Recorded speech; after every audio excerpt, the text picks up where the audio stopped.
2 दिवसापासून चर्चेत असताना प्रश्न कारण आपण आता समाजकारण राजकारण काम करताय तर जे आपले आता दोघांनाही वारसा खूप महत्वाचा आहे। सदाभाऊंना आहे तो शेतकऱ्याचा वारसा आहे, भाऊ आपला नाही तो देशमुख साहेबांचा वारसा आहे। पण महाराष्ट्र किंवा वाळवा तालुका सांगली जिल्हा क्रांतिकारकांचा सुसंस्कृत जिल्हा असा मानला जातो। पण काल जे आपले सहकारी मित्र आहेत गोपीचंद पडळकर यांनी जयंतराव पाटील साहेबांच्यावर खालच्या पातळीवर टीका केलेली आहे, याकडे आपण कसं बघताय भाऊ? कारण आपण त्यांचे एक मोठे बंधू म्हणून वावरत असता आपल्या डोळ्यात काही दिवसापूर्वी डोळ्यात पाणी आलं होतं त्यांच्यासाठी, या वक्तव्याकडे कसं बघताय? मला वाटतं की प्रत्येक नेतृत्वानं समाजकार्यात असो किंवा राजकारणामध्ये असो एकमेकाचा आदर करणं ही आपली संस्कृती आहे, ते सगळ्यांनी खऱ्या अर्थानं जपली पाहिजे।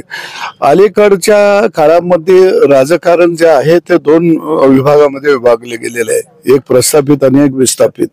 थोडं प्रस्थापितांचं वर्चस्व विस्थापितांच्या वरती राहत असतं, परंतु मला या निमित्ताने एक गोष्ट आठवली की देशाला स्वातंत्र्य मिळाल्यानंतर असंच काही पत्रकारांनी भारतरत्न डॉक्टर बाबासाहेब आंबेडकरांना प्रश्न विचारला की स्वातंत्र्याच्या काळामध्येही तुम्ही आंदोलन करून आवाज देत होता आणि आताही तुम्ही आक्रोश करत आहे, आता तरी आपल्याला स्वातंत्र्य मिळालेलं आहे।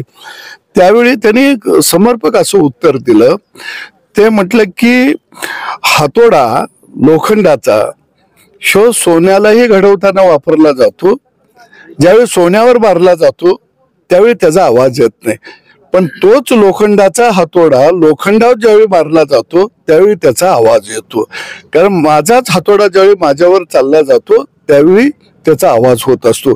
याचं चिंतन सगळ्यांनी करणं गरजेचं आहे असं मला वाटतं। भाऊ आपण काय सांगाल?